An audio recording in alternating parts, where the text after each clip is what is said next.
pwede na. Sa paningin ng Diyos ay hindi pa pwede. Kaya mataas po yung standard ng Diyos. Kaya maging maayos po tayo sa harapan ng Diyos kasi yun lang ang tanging requirements para makarating tayo doon sa kalangitan. Para mabigay natin yung the best. May isa po ako yung quote na laging tinuturo ni Jim. Para daw magawa mong the best, ang lahat ng gagawin mo, isipin mo, last mo na lang gagawin. Kasi pag inisip mo yung bukas pa, bukas na lang. Di ba yung Pinoy? Saka na lang, saka na lang. So ito po, pakinggan po natin. Di pwede na. Okay na? Isa, dalawa, tatlo, apat.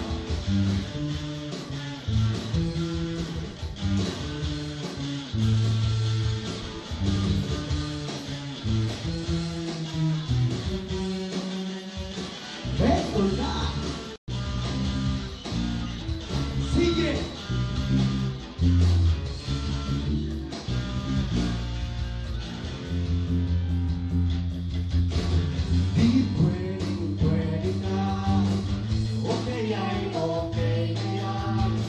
Huwag nasali sa ordinaryo o sunod na lang sa uso. Jologs kung sasablay sa pagsunod ay hindi tunay. Ilaw ang medyo lang, commitment na maligamgam. Kaya naman kay Lord, dapat todo na to.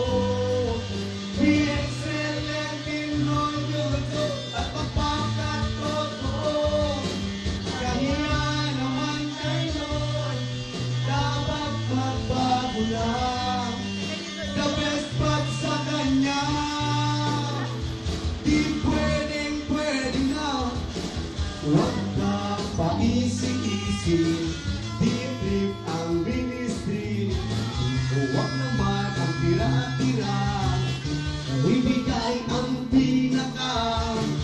This is it, tara let's research 100%.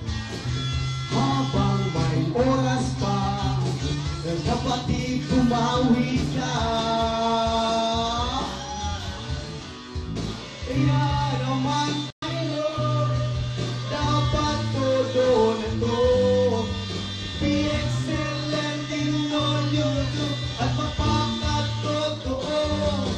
Kahiya naman tayo, dapat magbago na. The best part sa kanya, di pwede na. Matama!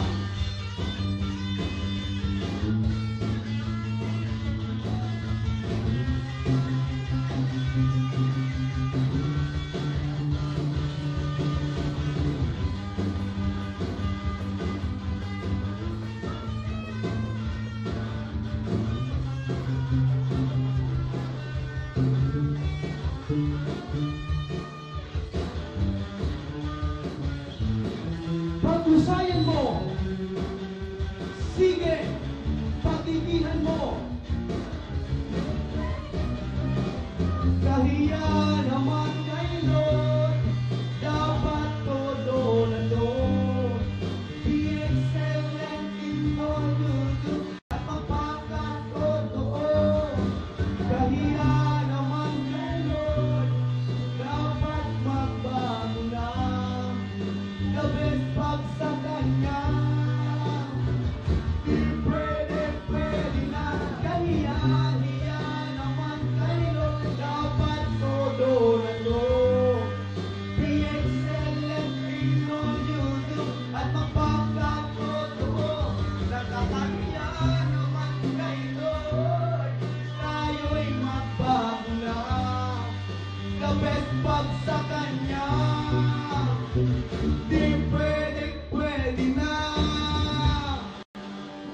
Sa Diyos po ang kapurihan at kinakilangan.